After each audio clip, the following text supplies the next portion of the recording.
தினமும் எல்லார் வீட்லயும் காலையிலயும் சரி, நைட்லயும் சரி, மெயின் டிஃபன் என்ன அப்படின்னு பார்த்தீங்கன்னா, இட்லி, தோசை தான் இருக்கும்னு நான் நினைக்கிறேன். ஸோ அந்த மாரி இட்லி பார்த்தீங்கன்னா, நல்லா சாஃப்ட்டாவும் இருக்கணும். தோசை நல்லா கிறிஸ்பியாவும் வரணுங்க. அதுக்கு மெயின் வந்து ஒரே ஒரு பொருள் என்ன அப்படின்னு பார்த்தீங்கன்னா, உளுந்து தாங்க. ஸோ உளுந்து எந்த அளவுக்கு குவாலிட்டியா இருக்கோ, அந்த அளவுக்கு நமக்கு இட்லியும் வந்து நல்லா சாஃப்ட்டா கிடைக்கும். தட்டில பார்த்தீங்கன்னா, இட்லி நல்லா ஒட்டாமே வந்திருக்கு. நான் எண்ணெல்லாம் அப்ளை பண்ணவே இல்ல. ஸோ இருந்தாலும் எந்த அளவுக்கு நல்லா ஒட்டாம சூப்பரா சாஃப்ட்டா வந்திருக்கு பாருங்க.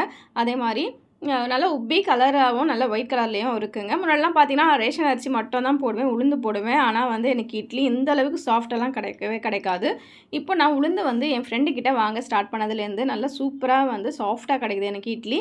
அதே மாரி கொஞ்சம் உளுந்து போட்டாலுமே வந்து பார்த்தீங்கன்னா, நல்லா சாஃப்ட்டாவே கிடைக்குது. எனக்கு ரொம்பவே ஆச்சரியமா இருந்தது.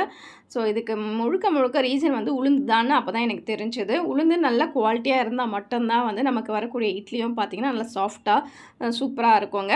ஸோ இந்த மாரி ஒரு குவாலிட்டியான பொருள் உங்களுக்கும் வேணும் அப்படின்னு நினச்சிங்கன்னா, ஸ்க்ரீனில் நான் ஒரு நம்பர் உங்களுக்கு ஷேர் பண்ணுறேன். அந்த நம்பரை கான்டாக்ட் பண்ணுங்க. கண்டிப்பா வந்து கிடைக்கும்.